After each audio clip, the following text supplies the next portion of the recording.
Hi everyone, it's me Darlene. I am back with part 2 of this denim block that I just made yesterday. If you haven't seen that episode yet, go watch it. I'll have a link to it in the description of this video. I initially thought I was going to make a crumb block, but I call this more of a patchwork block. It's still made with scraps and crumbs and things like that. I'm not in love with it by any means. You know, I like things to be all angles and stuff like that. And I have a couple of thick seams, so it's a little bumpy, and it's certainly not, you know, straight, but it is made with all rectangular pieces. And my plan was to cover this with some shreds and maybe threads. Yeah, I just have no clue. Hang on. Phone call. Junk. I don't know where I left off, but I think I was telling you that I want to add stuff to this.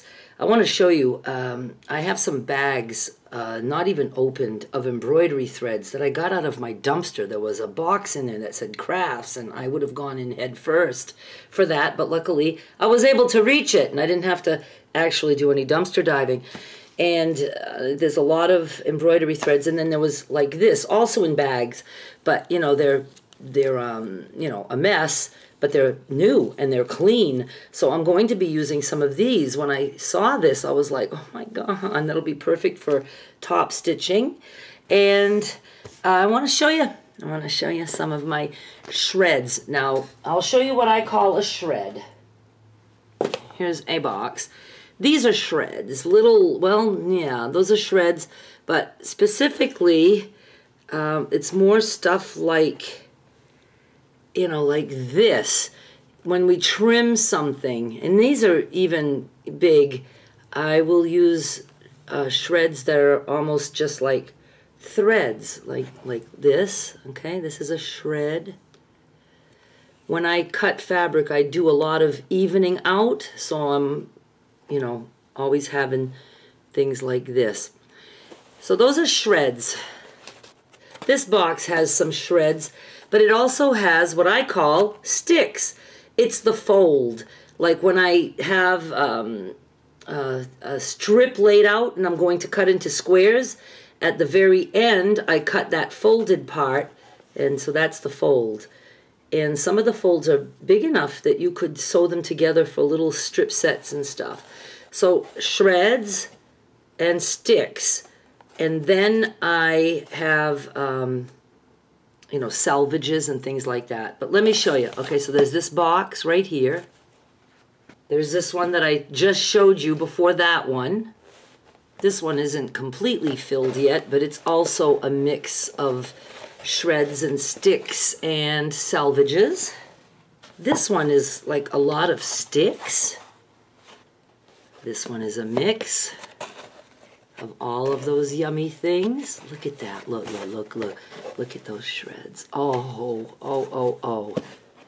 These are batiks, salvages, shreds, sticks. I can't really show you everything. Doesn't look like there's any actual shreds in here, but that's always cool. That's batiks. Ah, here are some shreddy batiks. So those are the shreds.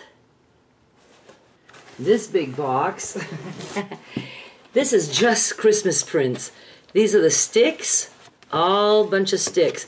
Those are fun too. You put that down and you just top stitch. Doesn't matter if they flip or if they're folded or not folded.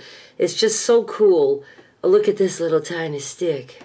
Oh, these are from all those Christmas prints that I cut, and I still have more to cut. And these are Christmas shreds in here. Look at this. Huh? Oh my God. Can you tell I cut a lot of Christmas fabric? There's no end to what's coming out of this box. And that's just some of what I have.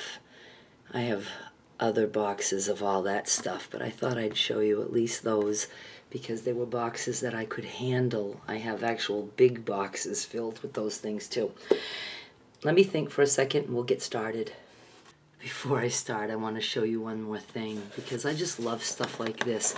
This stuff will eventually go to eBay. I do plan on putting some shreds and stuff on eBay.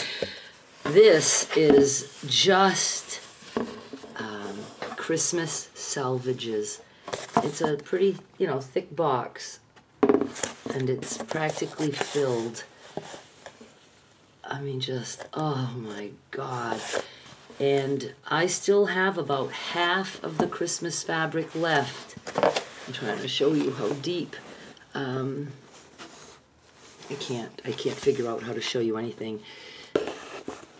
I still have more Christmas fabric to cut, but I was so tired of cutting just Christmas that, I ended up cutting half of the batiks.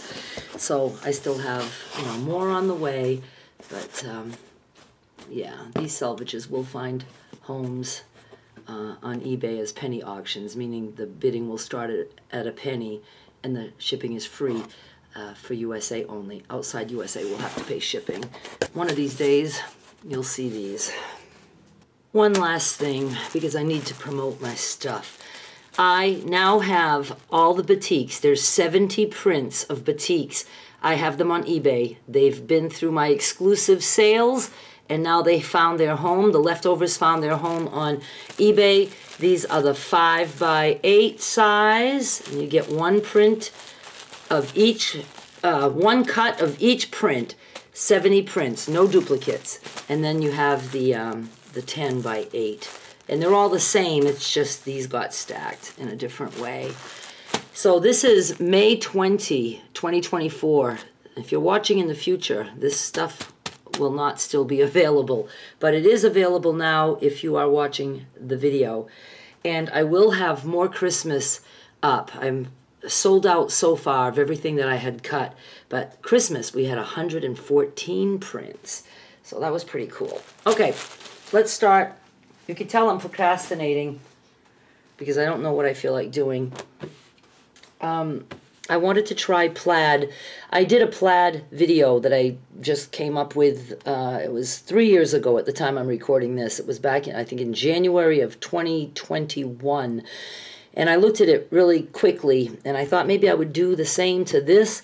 But that came out cool, the one I did, and I turned it into a bag. I will link to that in the description of this video, so you can go watch that little series. Came out really cool, and I know that bag went on eBay. But it was all different prints. This is all just denim. But to do plaid, all you do is like you put a piece there and then repeat it maybe here and then maybe here. And then you do the same in the other direction. And then, so like, let's say you have a red strip here. Well, then if you do a blue strip there, you want to do a blue strip after the red strip here and the blue strip after that, and then the same here. And it ends up looking like plaid. Should we still try that, even though I don't feel like it's going to look good at all? And I think I want to have threads and shreds. I don't think I have any sticks long enough. So let's start. Oh, I've got to switch my thread to my clear nylon, and I will put a link in the description of this video to the nylon thread that I get at Walmart. My top thread is the nylon. I did a little practice piece right here to see. I left the bottom thread white, and I wanted to see if the white was going to show through. And it's not. If that starts happening, then I'll put clear on the bottom too, but I don't change it if I don't need to. I'm not hopeful right now.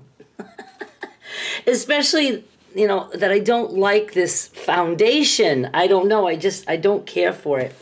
So I'm just going to take my thread. Let me see. Let me get you closer. Right?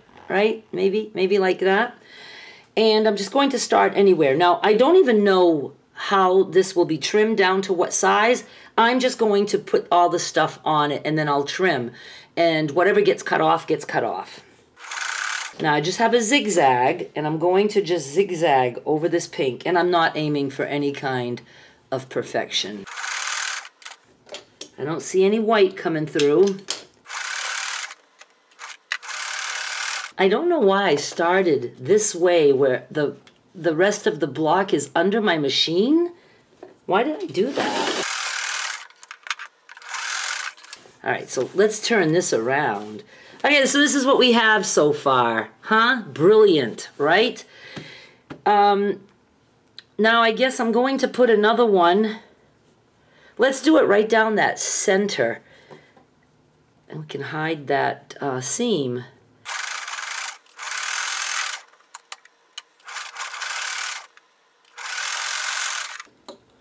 You can totally do this on just plain fabric, and I would like to do that at some point. It doesn't have to be on a hot mess like this. And we'll do one more here. And I'm just holding this loosely so it's straight. I'm not like stretching it.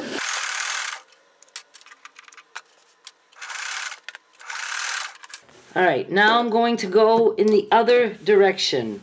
I'm going to do pink lines in the other direction.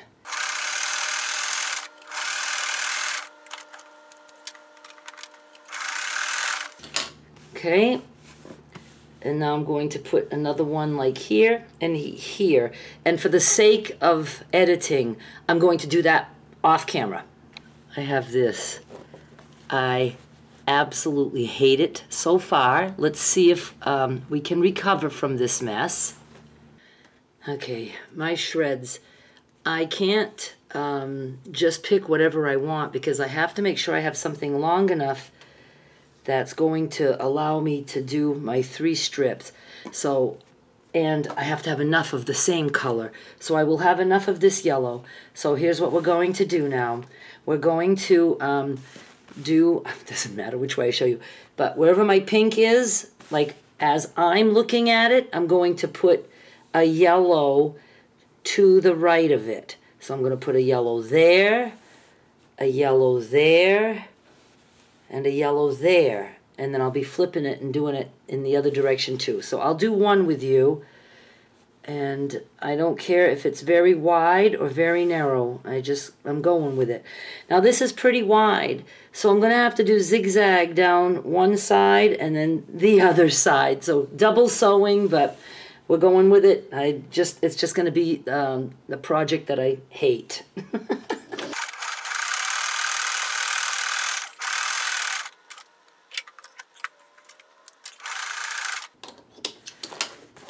And now I have to go on this side.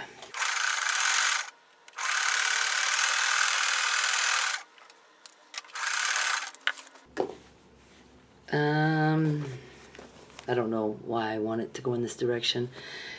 I don't know if this gives me any hope of looking like plaid.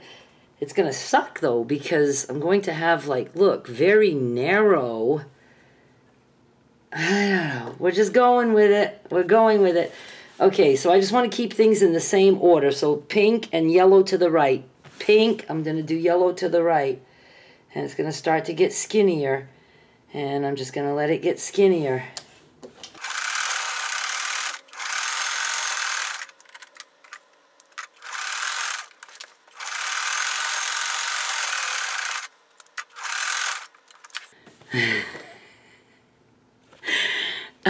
I don't know. I'll be in shock if I end up liking this, but you know, sometimes I do end up liking things. It certainly looks scrappy, especially with all those zigzag lines. If the shred is very narrow, then I just zigzag over it, like with a wide zigzag. Okay, I'm going to do let's see, how am I doing this? Oh yeah, I'm going to put a yellow here now. You just want to make sure that, you know, you're following the pattern. So the yellow goes here, but for the sake of sewing, I'm going to, you know, put it this way. And I'm going to do that, and then I'm going to do the same in the other direction, and that's going to all be off camera. Okay, so my plaid is a little lopsided. These should be a little bit closer. You want them like evenly spaced. And this is what we have so far, and I'm not any happier. I think, should I throw a piece of yarn in there just for the hell of it? How come I didn't get that side done? All right, I gotta stitch this. I'm supposed to be doing this stuff to give you ideas, and this is just gonna give you the idea that you never want to try this. I don't know. I don't know. It doesn't matter what direction. Like, I could do something on this side of the pink, but if I do it to the left of the pink as I'm looking at it, then I want to make sure I do it to the left of the pink here and the left of the pink here. And in this case, I just wouldn't do it because I'm out. And then I would do the same in the other direction. Let me find something else. I'm having a hard time to find enough matching shreds. All right, I'm going to use this pink. I think I'm going to put it next to that other pink. So I'm going to put it to the left of this pink as I'm looking at it. It's pretty narrow. I think I'll just do a zigzag, a wide zigzag, just down the whole piece. And I'm going to put it pretty close to the pink thread. Let's try that.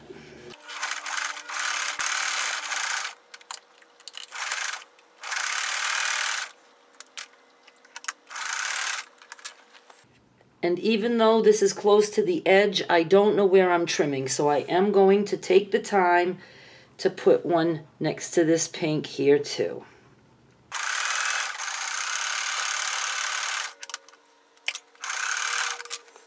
So I have it here, I have it here, I need to do it here, and then I'm going to do it in this direction, off camera.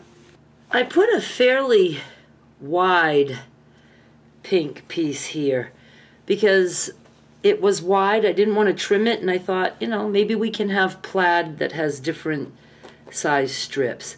But you know what we should be doing? I'm pretty sure, if I remember right, like lay a strip this way and then this way and then this way and then this way, because it overlaps in a different way. See, like this yellow strip has this pink just laying on top of it, and so does it here, and it does here too. And I think by, I don't know, alternating, I'll try it another time. I don't think I want to try it right now. Maybe I will try it right now. I don't know. Okay, so I have my pink thread pink, pink thread pink, pink thread. I'm going to go ahead and do a little shred there too. Do I have enough? I do. Just in case I need to, you know, trim just a little bit, I'm going to want it there. I'm going to do that off camera too. I'm going to use this only because it's not tangled, and I'm going to just keep doing what I was doing. I'm going to do all of the ones in this direction and then that direction. I'm not going to alternate. I'm going to put this next to that pink shred. Yeah, that's what I'm doing.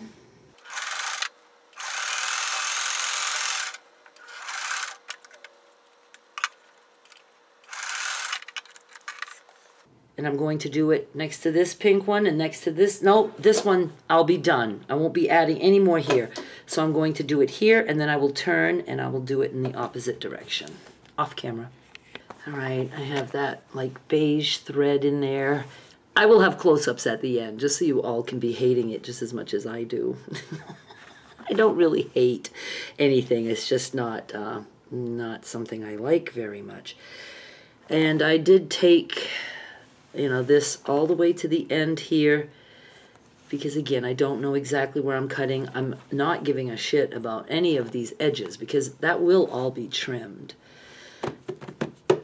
I don't know. I think I want to throw a piece of yarn in here just because I can. So let me get some yarn.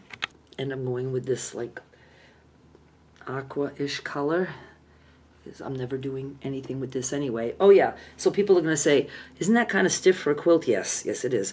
Tote bag, good for tote bag and other projects, decorative pillows, things like that. Okay, I think I'm going to, I missed a whole spot here with the zigzag. I can't even imagine how I did that. I will go over that when I'm doing this. Let's put something on this side of the yellow, to the right side of the yellow looking at it, and then I'm going to do that there, and then in the other direction, all off camera. Well, you know, starting to look plaid-ish. And I got really crooked right there. Oh, I need to go fix that little part right here. Okay, took care of that. You know, we could be done at this point, but I think I'm going to continue a little bit more. Just a little bit more. Let me see what else I can find. You can tell that those shreds would last me forever, right? I've used like, what? 4 pieces of shreds? Doesn't make a dent. I like sometimes some narrow lines right next to each other. Let's do a couple more embroidery, and I'm going to put it next to that tan one. So I'm just going to go do that in all directions. I'll show you what I've decided on for color. I'm going to do this green. There should be enough. And I know I am not working on this end anymore. I don't have to put anything there because that will be trimmed off. And depending on which direction I go, I don't know. I'll let you see when it's done. I was all over the place with that one. I wanted that green very close to the beige, just, you know, because you can put things close together, you can put the far apart, but it was like way too close here. But again, it's all right. This is like stiff. You could make one badass tote bag with something like this. It is fun. I am enjoying it. So that's, you know, that's a big deal. I'm going to look for some more shreds, a couple more, and I think we will be done. I'll just see if I need to add anything on the ends. I kind of like this. I almost have enough. I don't quite, but this piece is pretty fat. So I think I will cut it down the center and make 2 strips out of that. So let me do that. Okay, I turned that into 2 shreds. And I'm going to, I guess, be done with that one after that. Okay, so I'm going between this yarn. Let's talk about the yarn for a minute. I have done top stitching with yarn and I love it. And I love it here too. You know, it's just thicker than the embroidery thread, and it's such a cool way to get rid of yarn scraps. You're going to like doing some of this, I think. So I'm going between that yarn and the green. And now you see here between that dark, the yarn and the green is not much. There's not much space. So I'm going to put a skinny shred there. Here, we got a lot of space because I didn't know what I was doing. So we're going to put a wider shred there. And I'm just going to do that in all directions. I'm done. It didn't even make any sense to do all that piecing for the denim. And I have white bottom thread, and I also have black because I ran out of thread in the bobbin at one point. At this point, I like it. I do. Again, you would do all this shit just on top of a square piece of fabric. And if it's just, you know, regular quilt cotton, you might want to put, you know, iron-on stabilizer under your fabric. Because now we would never know this was a patchwork block. But the thing is, oh yeah, is because let's pretend that you don't have a big piece of denim, but you have a bunch of scraps. Yeah, that's the whole point. You put your scraps together so you have a piece of fabric. Okay? And it does show the different washes of the little denim pieces under there. I'm going to do a close-up. I don't know. I'm very anxious to see what the comments are going to say about this one. We still have to trim it, right? Always looks better trimmed, we think. That's what I always say. So let me trim it. I can't believe it. I love it. I absolutely love it. Look. I mean, look at that. I didn't think I'd get anything close to liking it. And I love it. There are threads, and of course if you were to wash this, it would get thready because there are some raw edges there, even though you zigzag over them. I'm trying so hard to show you in a good way. How come I can't? This is the way. It wouldn't even be bumpy at all if I would have paid attention and not flipped these seams, but it doesn't look, you know, bumpy anymore, lumpy. I mean, how can it? It's been sewn down flat. I mean, there's a lot of zigzag there going on. A lot there too. I will take some close-ups. You know, you can see the needle holes and stuff like that. I love the colors of it. I love the different washes of the denim. You guys, see, this is why it's fun to just sit down and sew. Now, this might not be up your alley, but it ended up being up my alley. And I'm surprised at how, you know, kind of even, I shouldn't say even, I was like kind of straight with these, you know, like look at this piece of yarn down here. You know, it's just not like really crooked. So when I trimmed, it worked out. And like on this edge, I had to trim a piece of shreds. And look, you know, it followed all the way down. I mean, that's accidental. I didn't try to be all perfect like that. Well, I think this was worth it. I spent a lot of time on this, and I really, really love it. You guys, oh my God, I hope you do too, because I just think it's so cool. So give it a try. Make some plaid. Thank you so much for watching. Oh, stay tuned for the little slideshow. I'll show you this up close, and I'll be back with more soon. Please subscribe. Bye.